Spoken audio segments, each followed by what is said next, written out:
This is deep dish, right? Yeah, well, let's get deep. So I'm going deep on both sides.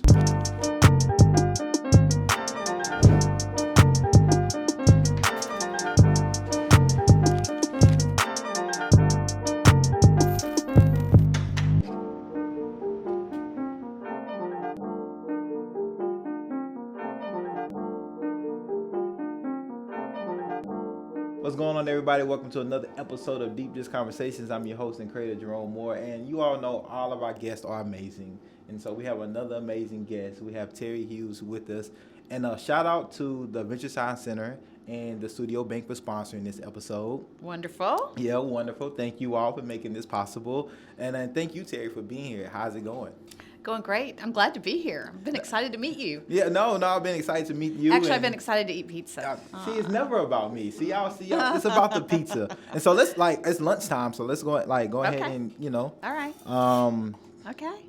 You go first. All right. Thank you. And so Tari got the cauliflower crust. This is a first. I know, and so y'all. It's okay. It's all right. I mean, we'll see. We'll see how it is. I bet it's good. No, it looks good. It smells good. It won't hurt you. No, I promise. And I like, I've had cauliflower crust before when I was, working out and trying to diet a little. My trainer was like, if you're going to eat pizza, at least do cauliflower crust. I said, they make that? That's a thing? That's a thing? And I'm going to try this out. And you can eat and talk and eat. Eat and listen. I'll try not to talk with my mouth full. That's all right. That, I don't know if we can edit that out, but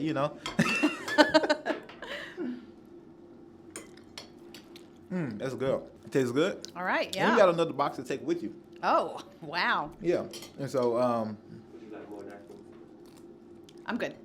Thank you. And so, we have our intern, Caden, and it's part of his assignment. He has to submit a question or two or three to me to ask the guests. And so I'm going to start off with that. Usually waiting to the middle, but I'm going to start off because I really think it's a good, powerful question to start off with.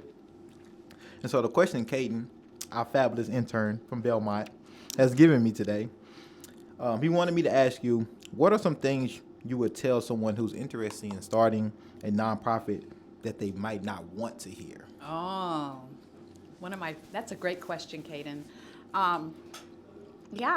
So my first answer to somebody who comes in and says they want to start a nonprofit is, have you looked around to see if there is a nonprofit that does what you want to do? Okay. So really do your homework and make sure that you're filling a niche that is needed. Okay. Because, and if you have an idea for something different, think about integrating it in as a program into an existing nonprofit. So I think we have a lot of nonprofits, and do we need another nonprofit? So I think really doing your research, doing a market analysis, figuring out what you offer,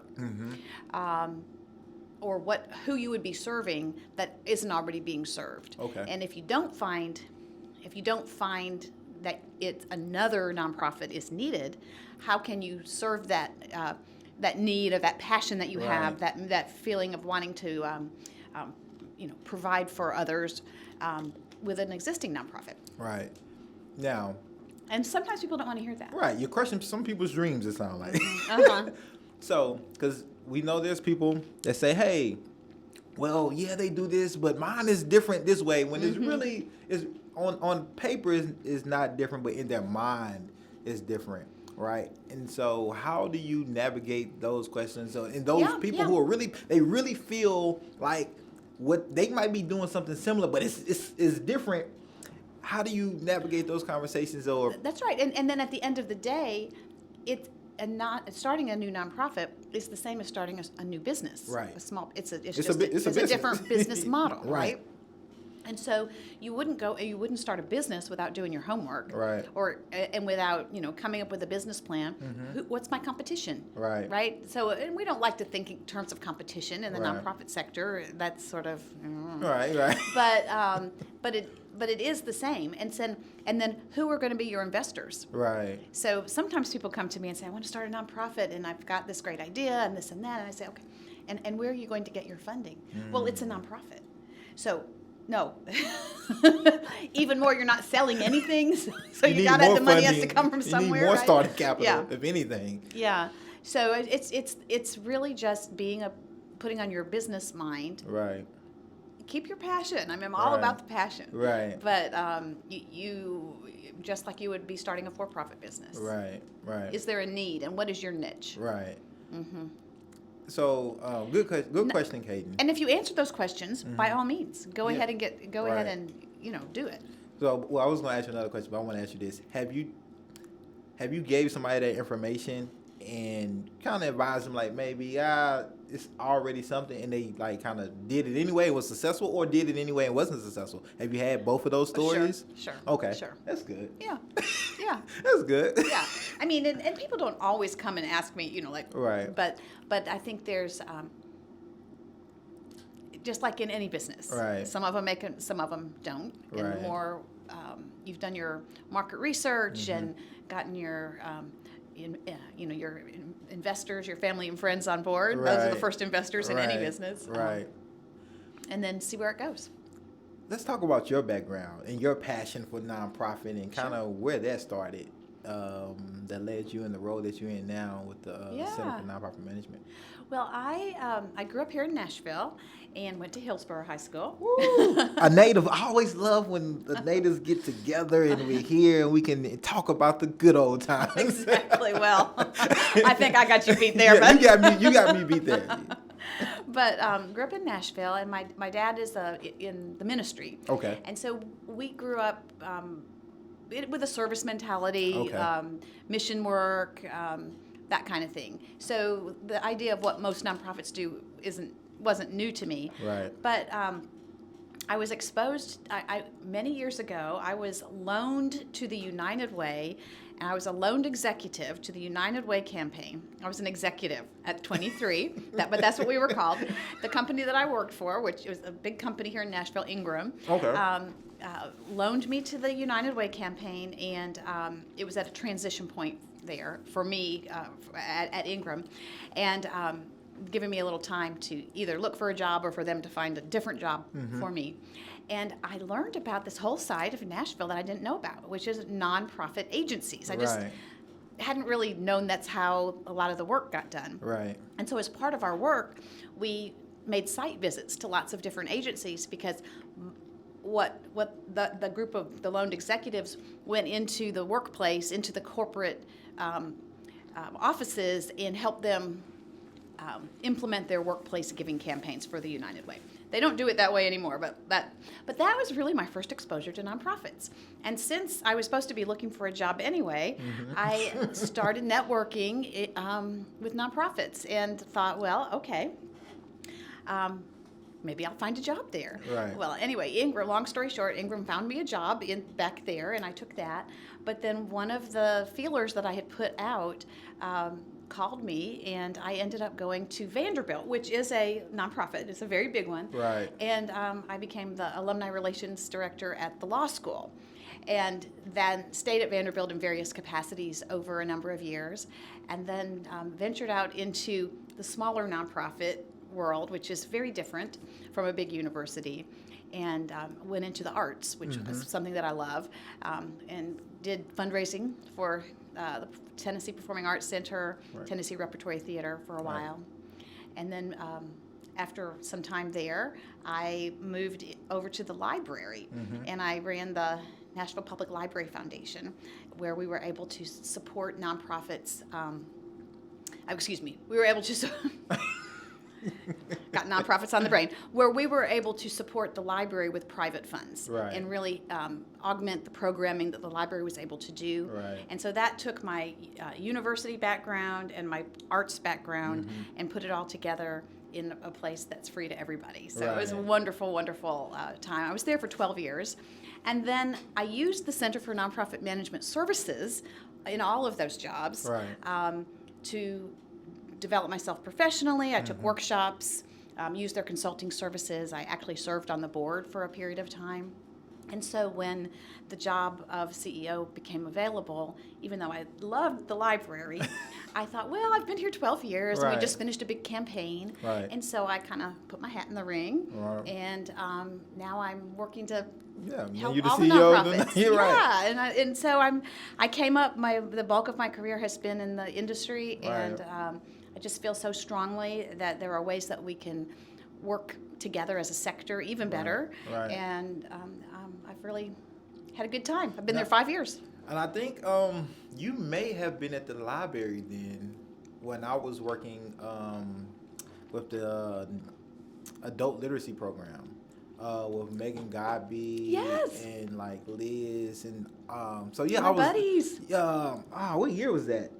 I think that was around Peace Corps came. It had to be like 2016, 16. Yeah, it had to be like 2016. So something I like worked. that. I left at the very end of 2016. Okay. Mhm. Yeah. So I I probably knew you looked familiar. Oh, but no, that's Yeah. and I love the library. That's a great program. Yeah, that adult I literacy, what they're doing is exactly. fabulous. And like New Americans and all like it's. I love that and too. I didn't, and being from Nashville, born and raised here, I didn't know how much the library offered until I know. worked there. It's Like, amazing. look, I didn't know this the civil rights room was there until I worked there. I had no idea. And now on the other side, they have like the women's. The women's vote. But yeah, and I just came across that randomly when I was taking my son Jameson there. I'm like, oh, they did something with this side too. Yeah. It's crazy. Like it's so many hidden like things at the library that Right. that we just I think very maybe underutilized And in a lot the of ways. the studio for Yeah, teens, and of course the green puppets. Don't room, forget the puppets. Oh yeah, I've been to a couple puppet shows, and so I was there. I was at everything. Like, oh, what's going on? Like, I want to learn how to work one of those and stuff. So it was really cool meeting the people that made all that stuff work. Yeah. And it's like one of the like most community centered things that you can have, right? Is a library. So and it's a nonprofit. So question, being that you're serving all types of nonprofits now, right? Yes. How do you navigate when somebody comes in and say, hey, I'm a social justice nonprofit, or I'm a nonprofit around food, or I'm a technology? Like how do you navigate so many different types of nonprofits that exist? That's a really interesting question, and the way we do it is there's a certain foundation that to be well run, all nonprofits need to have. They need to have a well functioning board. Many of them need a really good volunteer program. Need to know how to fundraise and how to diversify their revenue streams. Right. They need strategic planning, and so we're sort of the foundation. And it really doesn't matter what your mission is. We can help be sure that you are strong and equipped to perform your mission, right? Not to perform, to act, impact. That your impact area. Right. So, one of the things that we love to do is encourage people to work together. Right. And sometimes that's similar types of organizations like literacy. Right. Like the adult literacy. Right now, not only at the library, but the adult literacy, Nashville Adult, NALC, National Adult Literacy Council, and several others are working together. Right. They all do things.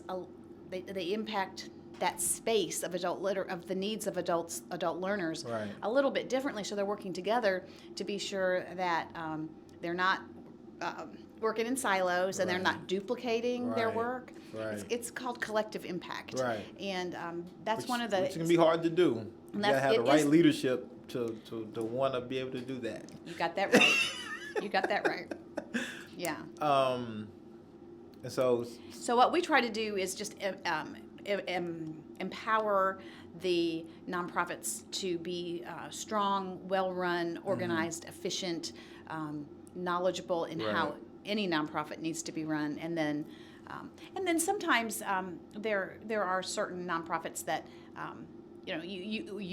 you could bring together all the arts organizations Right. and talk about some things that are specific to that that part of the sector. Speaking of diversity, Yes. I have noticed, I think, a different intentionality around nonprofits trying to be diverse, and around the whole diversity, equity, inclusion kind of mission, movement. And some people, say it and don't do it, or everybody does it. Their intentionality around it is different, and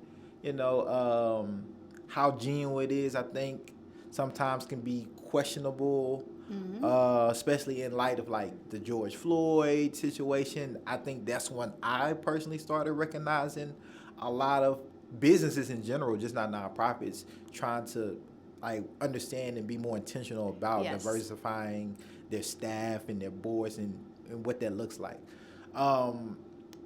Have you seen diversity and inclusion there, being inclusion and equity kind of transform in the nonprofit sector over the years?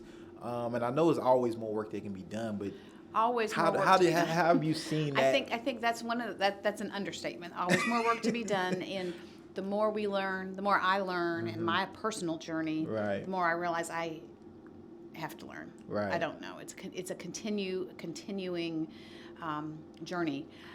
So we recognize the need for intentional work in this area, probably 2017, and in 2018 started doing intentional work with our staff. We Right. thought we've got to start with us The self. first before we're able to bring it out to the sector. So we found a curriculum and started.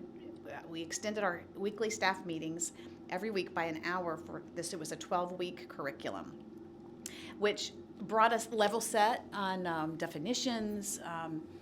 It was. Sadly, there were a lot of things in that curriculum that were new to many of us, even that we thought we knew, Right. but we didn't. Right. And so that was really great. And then we worked with an organization called Crossroads Organizing. It's a national group out of Chicago, although the people that work there are all over. Right. They were remote before remote was cool. And we brought them in to do some full-day courses on Introduction to Systemic Racism. Okay. And we actually did our first one at the library. We had 100 people Wow. from across the nonprofit sector learning about systemic racism. And we did that 4 times that year, and we added a 2.5-day deeper dive, not deep dish, but deep dive, and where teams came. And so we Right. were able to have teams of 4 from 11 different nonprofits to take the 2.5-day. They'd already taken the intro, so Right. it was a deeper dive, and really trying to set them up to be able to take their learning back to their organizations and begin intentional work on there. Right. And we did that twice that year, and then we did it again the next year with that group. But we also began putting DEI principles into everything that we do, all of our workshops. We began to Right. look, okay, who's teaching our workshops? Right. Who's doing our consulting? Right. Are we reflective of the community that we're serving? Right. We need to bring on some new faces that Right. are black and brown, and Right. because we humbly were examining ourselves Right. and realizing without, certainly not the intentionality, but that Right. we were pretty much a white institution. Right. And so that the organizations led by people of color may not be as comfortable coming to us, may not Right. even know about us. Might not even think they're welcomed. Exactly. And Yeah. and so we really are working, again, work in progress, Yeah. Right. to instill all of the principles that we to instill the principles in our work. Right. And as I say, it's a work in progress. Right. But we are, and then it's very important also for any nonprofit that it's not just the staff, also the board. Right. And you asked me a question about well, we can get to that, but about leadership at the executive director, CEO role. Right. And I feel like to make a change in those statistics right now, I mean, in Nashville, I bet it's 90% of nonprofits are white-led. Right. And the communities being served are mostly, in many cases, communities of color. You're right. So that statistic needs to change. Right. And it's only going to change if the board of each of these organizations understands the importance of not only diversity, Right. but inclusion, Right. leadership roles, Right. C-suite roles, right? And then, of course, equity. So, Right. When you talk about like systemic racism, that can be very uncomfortable for many people, especially even in a training. Especially if it's a training that's done right, people are going to be uncomfortable, going to be kind of tense because people have to take some accountability and reflect on their own implicit biases they may have, Right. and how they looked at things, right? Which is okay, Right. But you have to be willing to be vulnerable and to say, hey, I might have been thinking wrong here, or just my implicit biases, I didn't even know I was doing that, right? Subconsciously, right. And I'm curious, what did you learn about yourself during those trainings while you was participating in them, about things that helped you grow, or some things that you just might have missed that you wasn't trying to intentionally do, but it was just like Right. you was kind of just doing? Right. Well, since those introductory courses, I've done a lot of reading, and I've participated in even deeper dive experiences. I participated in a group of CEOs that we met monthly for like 5 hours, Wow. really deep diving into this. Right. But I know you're familiar probably with the book White Fragility. Mm-hmm. And I think that's what comes up a lot Right. in these trainings Right. is I didn't mean to. It's not how I meant it. Right. And so we have to deal with that. We have to Right. face it, Right. right? And it is uncomfortable. Yeah. And then the other thing that I really try to read every couple of weeks is there's a list, 15 characteristics of white supremacy, and it's Tima Okum, or I think that's how or Tika O. Anyway, I always we'll get it right. I Yeah, know you're yeah, talking yeah. about that. Yeah, but 15 characteristics of white supremacy, and it's things that I would never have thought of as, being perfectionistic, Right. a sense of urgency, and so it's really reframing the way I relate to the world. Right. And that you don't have to be white to carry white supremacy mannerisms. Absolutely. And I try to make and so I have to reflect on what personally, that I had to do that work too, right? Because I think a lot of us can just project and think this only for white folks, right? No, we all can be indoctrinated with white supremacy. 'Cause it's an indoctrination. That's how I feel personally, and that's why I always say we all affected by it. And if we look hard enough, we might be carrying and doing harm to our own community and not even know it. And so just to give you an example for myself, something I had to check myself on, right?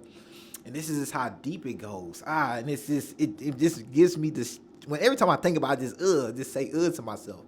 But because of the environment, because of the environment that I grew in, and because the propaganda of what I seen of people and the images of those who grew up in my type of environment that are black, that look like me, especially men, right? When I see a black man, or when I've seen a black man in the past, I might get more defensive.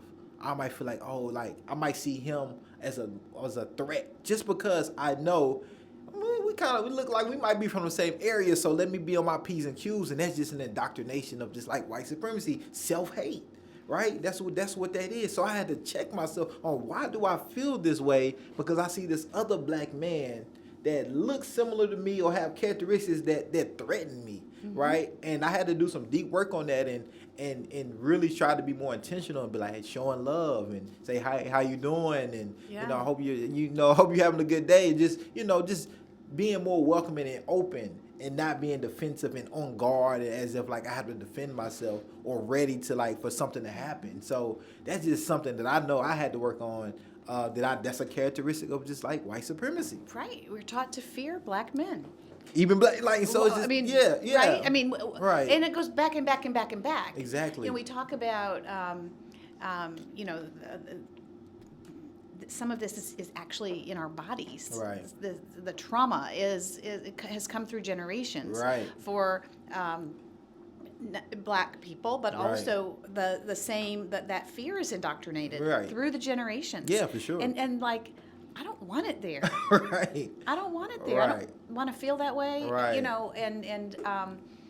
Yeah.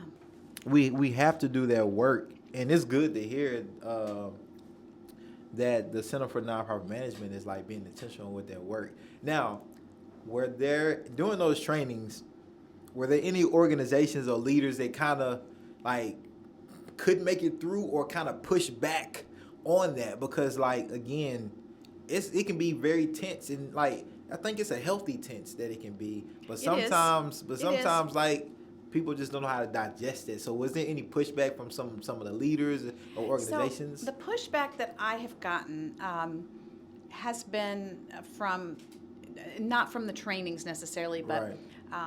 that some of the things that I have said in my writings, in my emails to our, they feel are political. I don't feel are political, but that I've had some comments, and I've actually had some conversations about it. One person was kind enough to reach out that way, and I said, let's talk, and Right. he wanted to talk, and so we had a couple conversations, and just kind of looking at really from a different standpoint. He was Right. looking at it from a different standpoint than I do, but we did have a conversation, Right. and it's just interesting how what to me is so obviously not right and needs to be fixed Right. can be interpreted as by taking a stand about that Right. as political. I don't feel any politics about that. And I've read articles about DEI, and some people rephrase it as DIE, right? Because they feel feel like, and this author was a white male specifically in academia, and he felt like that the DEI mission was affecting departments in a negative way because the DEI mission and trying to implement that was bringing in recruitment of folks that wasn't really qualified and passing up his white male students. Like, so he was breaking it down in that way. Like, because everybody's trying to push this, like it's actually making our departments worse because we're not getting actual people that's qualified. We're just getting them basing off their race or their color, their ethnicity, and this is so he was like, of course he left out like a lot of like historical like discrimination and like all these things that led to an initiative to even need to be started. He completely like ignored that. But like, so I like reading and hearing the opposing side too. Yes. Because I might miss something, or I can at least say, okay, I might get it from like maybe if I was in your shoes, why I might feel that way too. And so it's just interesting. Well, that was the pushback on affirmative action for that exact rationale. Right. And but this is where equity comes in. Right. This is where equity comes in. Right. Let's make sure that black students and white students have the same opportunities, the same education, not the same, right. But that's the difference between the equal and equity. Exactly. Like, that's why I tell people, like long as it's equitable. I don't know if we'll ever be in a world where everything is equal. It's just, but equitable is like where I would prefer and want us to be as a society. Right. So instead of saying my white students are not able to compete, and they're right. better, smarter, or whatever. Right. Let's make sure everybody's right able to compete. Right. Let's make sure right. Right. Exactly. Yeah. Exactly. And so there's plenty to go around. There's plenty of jobs. Right. We hear it every day.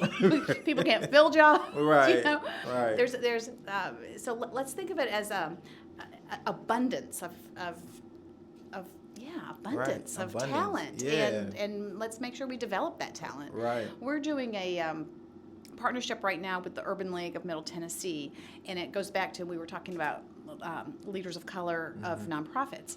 We are anyone who identifies as a leader of color can apply for we're calling it the Sam Howard Empowerment Fund. And Okay. Sam Howard was a very prominent black businessman in Nashville who was involved with the Urban League. He Okay. passed away, I think, about a year ago, maybe a year and a half ago now. And he was known for mentoring black businessmen, young black businessmen, and some of the people that he mentored have become, Right. built amazing companies Right. and so on. Anyway, so it seemed apropos to name this program for Sam. But at any rate, they apply for the program, and they are able to. We have scholarships to workshops and professional development at CNM, and there's small group coaching, a cohort coaching, where they meet, I think, monthly, and it's just this group with a facilitator, and the experience that they report of this community of color. Right. They've developed a community, being able to share experience and Right. not have to check words and not have to, Right. it has been really, really powerful. But the Yeah. idea of this program is to develop a pipeline of leaders of color to get up into leadership levels in the nonprofits, so that eventually that 90% statistic Right. changes. Right. And it's, we're increasing the number of nonprofits that are led. What's going on, everybody? This is Jerome Moore, creator and host of Deep Dish Conversations, and I know y'all enjoying this episode, but just real quickly, make sure y'all hit that subscribe button and hit that notification so you can be notified when we drop new episodes and interviews. All right, I appreciate all love and support, and let's get back to this episode. And so I'm gonna read off these statistics, and these are gender parity in the nonprofit sector. All right, only 21%, and this is more like navigate to our next kind of question. Only 21% of large nonprofit CEOs are women. Just 7.5% of nonprofit executive staffs and 14% of nonprofit boards are women of color. Women in nonprofits make 66% of the salaries of their male counterparts. 66%. 66%. Now, you're a woman. I think so. Last time I checked. You're a woman. And you've been able to navigate these stats in a way and be a CEO of a, I would say a nice size nonprofit here in Nashville, right? Mm-hmm. What were some of the barriers that you faced, though, as a woman, moving up the ranks and trying to find your way? Unfortunately, I'm not a woman, so I can't speak to those barriers, but I want to give space to you as a woman and our women listeners and watchers, that they may be able to understand. You can let them know some of the things they may have to navigate, and they may be able to relate to you as you kind of breaking this down to us. I was interested in those statistics, which I think are national. Right. Observationally here locally, I see more women at the helm of nonprofit organizations, but not necessarily the big ones. If you look at the really big ones, most of those are led by men, I will say. Yeah. So, I mean, we already talked about how long I've been around. Right. And things have changed so much for women in the workplace from when I first started. Just so much. Right. And we've got a lot of women that came even before me, to thank for that. I actually did a leadership insight yesterday with my team, and we do that once a week in our leadership meetings. And I highlighted Shirley Chisholm, who was first Black Congresswoman, and she ran for president. And I was like in middle school, I guess, when she was prominent, and I was like, yeah, loved that. So she is one that came before and really, really helped change the world for a lot of us. Right. I don't know that I myself have really I haven't thought about as a woman. Yeah. Would I be leading a bigger nonprofit, or would I Right. be leading a business if I was a man? I don't Right. know. I don't know. Or like even maybe the microaggressions that you may have like encountered. Well, and so that's what has changed so much. Okay. Is yes, some of the microaggression and the sexual Right. harassment, really, if you will. Advances, harassment, It was yeah. okay. I mean, it was okay. It was tolerated. Mm. I mean, that's changed so much. Right. There's a lot more respect. And at least if And someone... there's a lot more women speaking out, like are brave and courage enough now to say if that happens, like they're not afraid to go to HR That's or or just call it out, right? Yes. Which yes. is powerful, I think. But I do think going back to the pay disparity, I think in a way women are still penalized for being the main family. They do their jobs and they take care of their families, and so Right. there's maternity leaves. Sometimes women will, after 1 or 2 kids, Right. Step out for a little bit, Right. and then coming back in to the workforce. They haven't earned necessarily, and they're willing to come back in at a lower salary. So I think there is still some. I think that is taken into consideration, and you might call it. I don't know if that's a microaggression. It seems kind of macro to me, but Yeah, no. but Like, and it's a bias. Yeah, it's a bias. I would say it's a bias, and even on the HR side of things, and often women are the HR. I think employers just don't see women, particularly with families, quite as all in. Yeah. And it's funny. This was my introduction that I received. So I to like pay and how that works, all right? So I majored in economics at MTSU, and I took a labor economics course. Okay. And so we talking about everything: money, employment, monopolies, all type of stuff, right? And literally, I can't remember my professor's name, but he literally broke down from an economic standpoint on why the premiums of salary, right? Whether white, black, male, female. And he broke down, like, statistically, broke us down economically on why women got paid less in the economic world, with like kind of how it made sense. And it was because that factor that they factor employers and factor like, oh, they may get pregnant and might have to miss time, multiple pregnancies maybe, and all that factor into this premium that rationalized why women got paid lower than men. And I was like, why? And so it has nothing to do with what they do on the job. No, it has nothing. It's just literally about the sex, about the possibility exactly of because their sex, the possibility that they could have kids and these things. So it's just that blew my mind. Like, oh wow, like I don't know. Like this was 2000. Was this maybe 2011, 2012?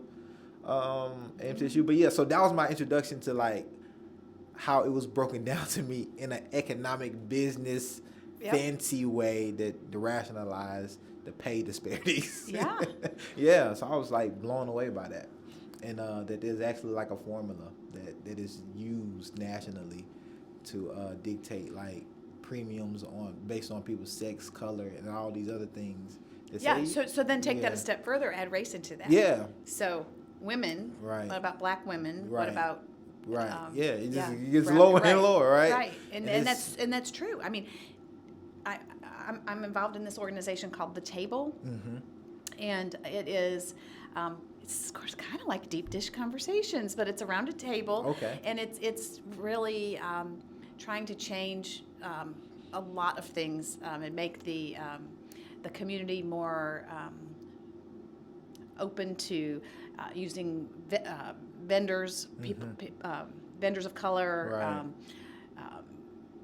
The workforce, all right. of that. And there was a presentation there recently, and it showed nothing's changed since 2011. I'm afraid it showed the pay by race and gender, and it's start. And so that makes, Yeah. and so when you see those, because when But you see that's not nonprofits. right, That's just it's overall. Yeah. But that's when you see that from 2011, and you see on the surface like all of these efforts being made to be, inclusionary and create equity and diversity, but nothing like economically has changed for folks that are being like harmed the most and like disenfranchised and disparities affected the most. That's just like, it's like, so what is happening? Like, we have all these people saying these things, but the numbers are showing something that like no, like, yeah, it's more commercials, it's more advertising around, it's more marketing, more PR, but I mean, maybe the that's percentages were crazy. like but it was That's still wild. very stark differences. Right. That's just, and that's what kind of blows my mind a lot of times Yeah. when I see those things.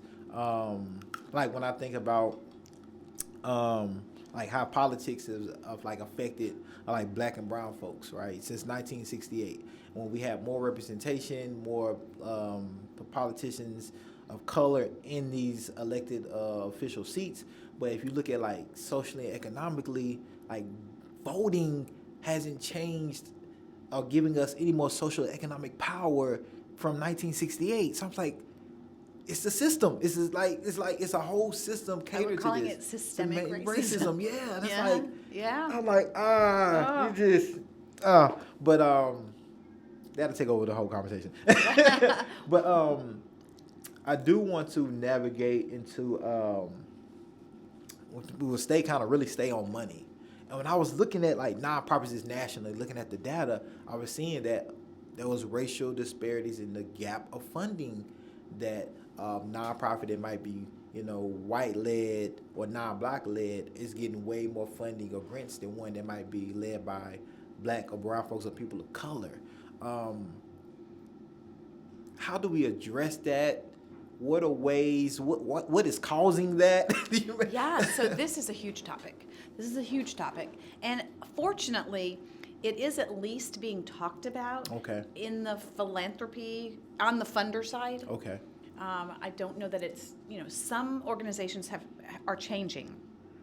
But, so the funders, traditionally, I'm thinking like foundations, Right. they have their rules, they have their,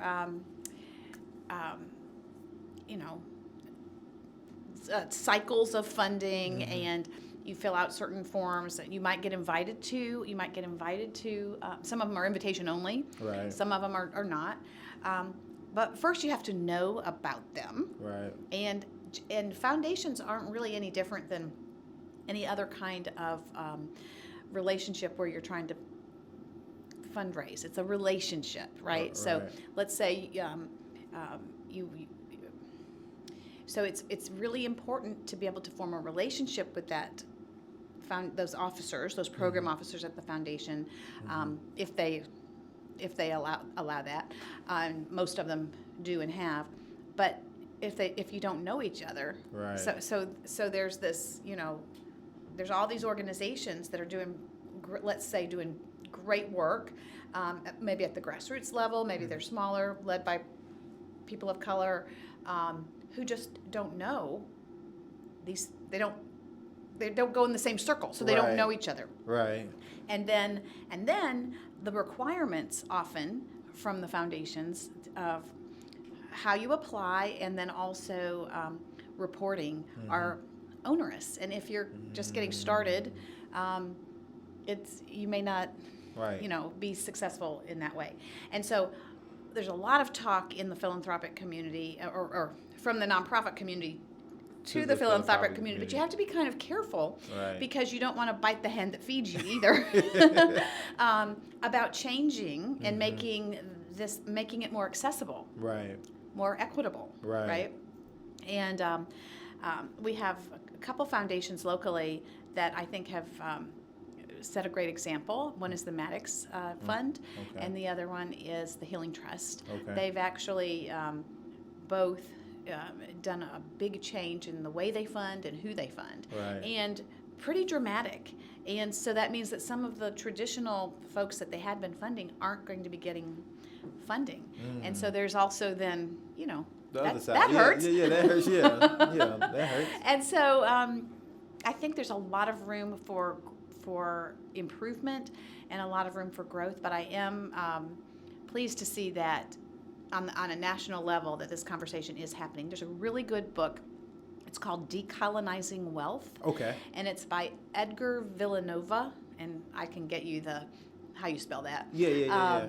But he is a Native American and worked for a large foundation in North Carolina, if I'm not mistaken, and he tells about that experience. Mm-hmm. But he has a lot of ideas of how the funding community writ Right. large can address this issue, Right. because it's very hard for Native, Indigenous, Black, Brown-led organizations Right.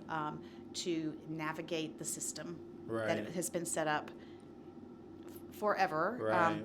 And it's also, he even goes as far as to say the wealth that was amassed Mm-hmm. that made these big foundations, Right. Carnegie, all of those, the big ones, was on the back backs. to black and brown folks. Yep. Yeah, no, it's like kind of that's a fact. Yep. That's like this there, right? Yep. Yeah, that's a deeper dive. Yeah, it's a deep dive. That's a It's a deep deep dive. dish. That's a deep dish dive. Mhm. Yeah, but I'm glad it's being talked about. And you brought up like that circles, right? And I think that has a lot to do with that network, because if my blackness or just my color in general is because of like everybody evolved from slavery, right? It's coming up from slavery. Well, we probably not affluent financially, and I'm probably in my own community bubble that's not putting me close proximity to those that Exactly, are, wealthy and things like that. We probably not going to the same schools. That's why I'm and like, it's we're like like so this, it's already made for us to miss each other, Mm-hmm. and you're gonna miss me, and I'm gonna miss you, and then and now like you're up here and you're giving the money to people that you know and that that you see and have proximity to, and I'm here and I have to figure out how to climb that ladder, and I don't have too many opportunities to fail because I might have to start off my own starting capital, and that can be shaky, and then I might get a grand or two here, but it can be the boat can flip over at any moment, and then I'm like, and then if I don't have access to the knowledge to how to navigate the access, right? Just access to knowledge is another thing too. Like where are these grants? Who's giving them? Or these foundations? Who are they? How do I reach them? Like just that knowledge would even help, I think. So one of the things that we're doing that I'm pretty excited about right now in our community impact and equity initiatives area, led by my colleague Dawn Stone, who I need to introduce you to Dawn. Okay. We are working with the mayor's office, the community safety office that is doing the gun violence reduction program, and they are giving relatively small grants, grants to some grassroots organizations working in North Nashville. Okay. And those organizations, we've contracted with the mayor's office to do some capacity building with those organizations. So there's about, I think, 26, could have that number plus or minus, but 26 organizations. Mm-hmm. And we're doing same kind of work that we do with all nonprofits. Right. But they're a cohort, and we're doing once a week, like how to fundraise and how to put together a proposal that will be noticed by a funder, and lots of different things. But it's really exciting because these groups are the ones that are going to be really mitigating what's happening in North Nashville, and we want them to survive and thrive. Right, and you need resources. Exactly, they need resources. And so this is a resource. We're also the contract allows us to help them with audits. Okay. Because that's required as part of the grant process. Okay. So we're they know the work, so it's a perfect example of how you started. Right. They know the mission, they know what needs to be done, and we want them to stay around. And so how can we make sure that they've got, the basic foundation, just like any nonprofit needs. Right. And somebody they can reach out to and ask questions, right? Like, yeah. And so those 26 organizations, as part of this program, are now members of the Center for Nonprofit Management. Most of them weren't before. Some of them were, but most of them weren't before. So, now we know each other. Right. And can help. Yeah. No, that's awesome. Yeah. No, So it's a pretty exciting program. The pandemic had happened. We're still in the pandemic, but it hit, right? And here in Nashville, we got a double whammy, right? We got the tornado in 2020. The pandemic hit March, and really hit the United States hard during the same time, and we still in it, with Omicron and Delta, and who knows what else is coming. Hopefully nothing else, but it's not looking that way.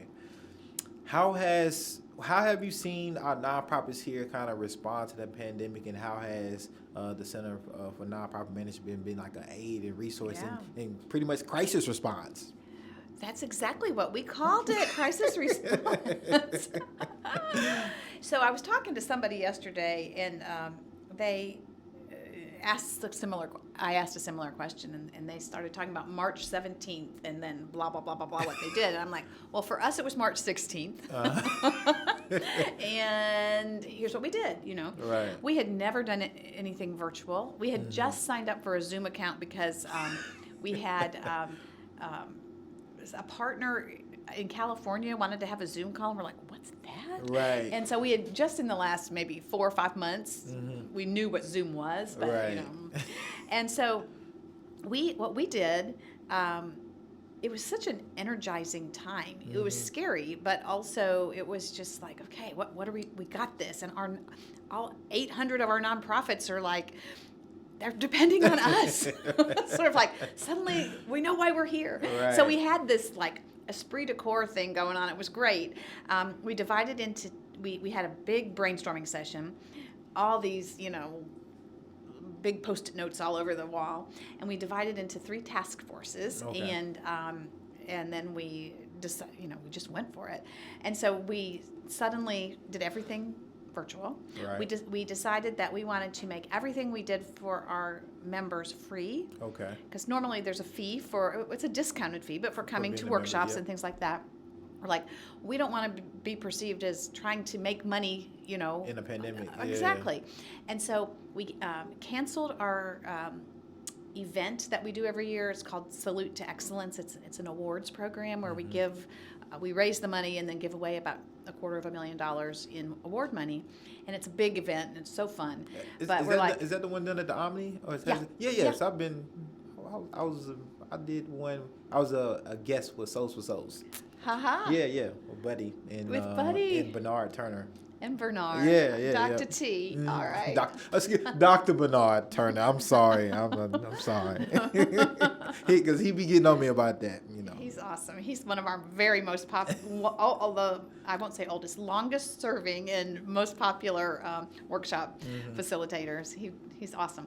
Anyway, we decided, well, we can't have a can't have a celebration during a pandemic. Right. So we went to our funders and said, will you, what you would have typically given for award money or event sponsor money, will you please give that to us and let us offer free services? Because, I was also committed to keeping my staff whole. Right. Not having to downsize, the salaries. Right. And so we did we had a great response from funders. Not everybody gave 100%, but it helped us keep us afloat so that we were able to provide, to do the workshops virtually. But then we started a crisis response. We started some what we called town halls. Okay. We did a survey, a needs assessment, like what are your pain points? Right. And then we began programming on the pain points. Okay. So we just kind of threw everything else out and just flipped to making everything we did responsive to the here and now. Right. So how do you fundraise in a Right. pandemic? How do you lead in a time of crisis? Right. All those kind of things. Were you all a hub for nonprofits to come and figure out how to possibly get the PPP loans or some of the SBA just funding as well? We had yes, and then Okay. we did a leadership, not a leadership. What was it? What did we call it? A learning series. Okay. On specific things. So PPP. That was a Like big topic. the idol. A big topic. Yeah. And we helped match people with expertise. Okay. There, and yeah, so we just tried to.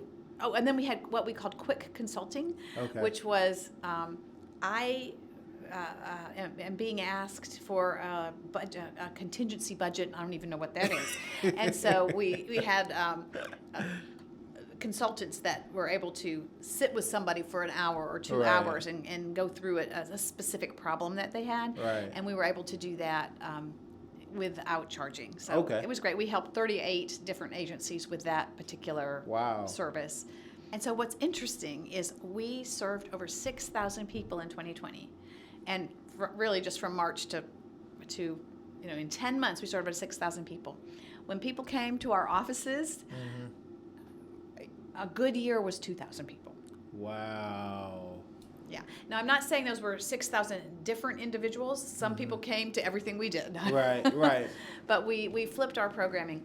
And so what was really fun for us and my staff and our team was the feeling that this is why we're here. Right. To help nonprofits navigate. Right. And now they need us more than ever. Right. And so it was a creative and energizing time. Now, I Yeah. will say it drug on, and that resilience waned a little bit over Right, time. Right. But yeah, Yeah, 2020 was like- tough like- and like no year we've ever had before. We all had our highs and lows, I'm sure, during this pandemic. Yeah, I think 2021 dragged on.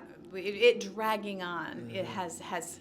We had a gathering this morning, again virtual, for nonprofit CEOs, and we had about 40 CEOs that were on the Zoom call, and it was about imposter syndrome.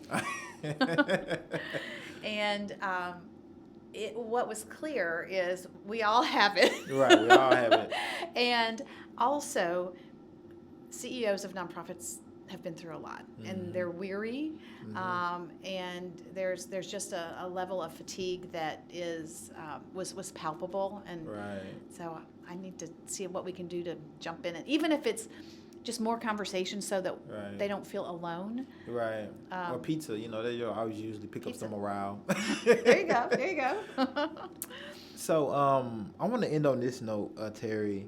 What does we're still in the pandemic? Nashville is growing. 100 people are still moving here. They sure are. It seems like I don't know when that's gonna stop. Maybe when there's no more housing, people will realize like you can't physically live here. What does our nonprofits here look like, and what does the Center of Nonprofit Management do to continue to support our nonprofits in a growing city? In a growing city. Here in Nashville. Yeah. Well, so, I think the it's great that Nashville's growing. Yay, the economy's great in Nashville, and the problems that have existed for a really long time are getting worse. Housing, Right. childcare is a huge crisis. Right. Transportation, social determinants of health, Right. disparities. All of that is exacerbated. Right. It's exacerbated by the growth. So, I think people are realizing that, and I think as new corporate citizens are being lured to come to Nashville and are seeing what a great place it is, I think they're being asked. I'm hopeful that they're being asked to be good corporate citizens and help solve some of these problems. Right. We've got to fix the transportation and the housing. Yeah, I think transportation is one of the things that's stopping Nashville from being like an all-world city. Is we have to because we have these folks coming from Chicago, New York, LA, and they have pretty good, public transportation, reliable public Right. transportation systems, whether it's subway or a tram or something. Mm-hmm. And we just don't have that. We've always been a driving city, and Yeah. but we haven't always been as populated. Yeah. I'm pretty sure you can remember when you can get to one part of town, another 10 to 15 minutes, and then have to worry about even the time of 10 day minutes was. from anywhere. Yeah, and you didn't have to worry about if it was Yeah. 3:00 or 1:00, right? Right. It didn't matter. You could just navigate. Right. Um, Yeah, so I think the growth, Yeah. bottom line in nonprofits, it's put more pressure on nonprofits. okay.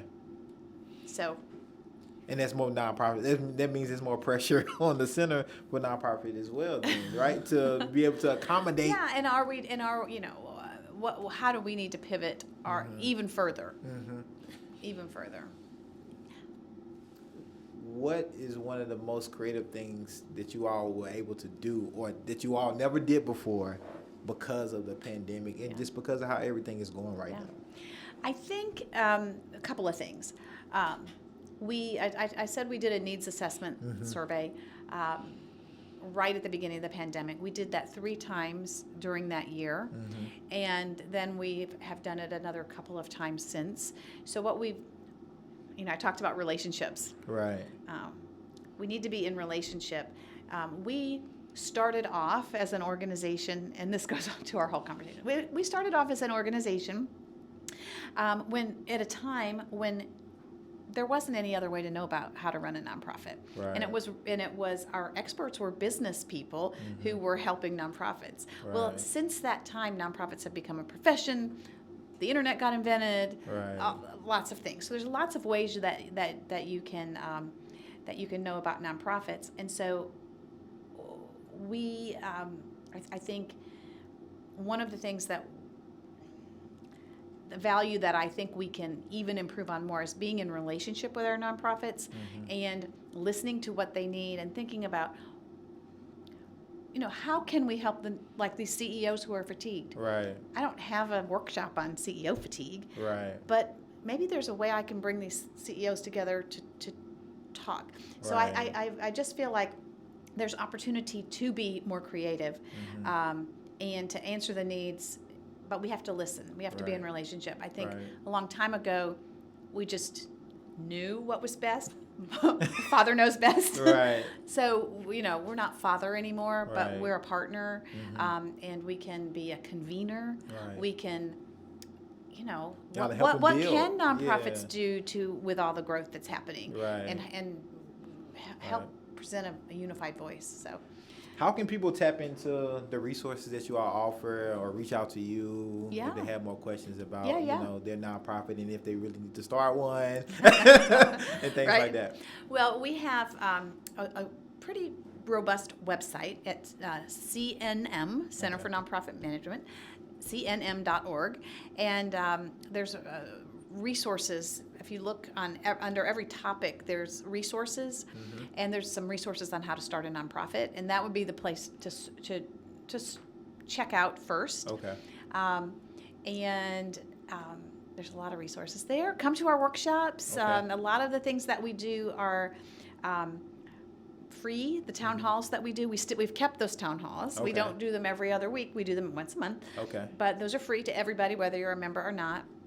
And this month, in honor of Black History Month, all of our DEI workshops are free to members and $20 to non-members. Okay. We have individual membership that you can join if you aren't affiliated with a nonprofit. But if you are affiliated with a nonprofit that is a member, if you're a staff member or a board member, you're able to take advantage of what we do at the member.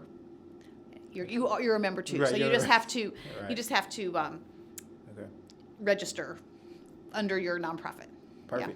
Well, look, y'all go check out, and they have a job board too. They Oh, have crazy. oh, Yeah, they have yes. they always have jobs in there. That's So- right. If you're a nonprofit that needs somebody, or if you're a person who wants to work in the nonprofit sector, go to Right. our job board. It is awesome. I always send people that that want to do nonprofit work or trying to find jobs. I send them to the site. Like, it's Great. one of the best Mr. job Ambassador, boards. thank you. Yeah, it's one of the best job boards I've seen Like, Yeah. and I think that Nashville has. So people take advantage of that. Tari, I want to thank you for being here and my pleasure. giving us your perspective, your gems, and everything that you're doing with the Center of Nonprofit Management to help build Nashville and make it a better, just and equitable place for all of us to be. And you're native here, so we gotta look out for each other. Exactly. We unicorns, Exactly. right? Thank you all for watching and listening. Thank you all again to the Nashville Adventure Science Center and the Studio Bank for sponsoring this episode. And make sure y'all watch this episode and all the other great episodes that we have. See y'all soon. Awesome. Thank you. No, thank you.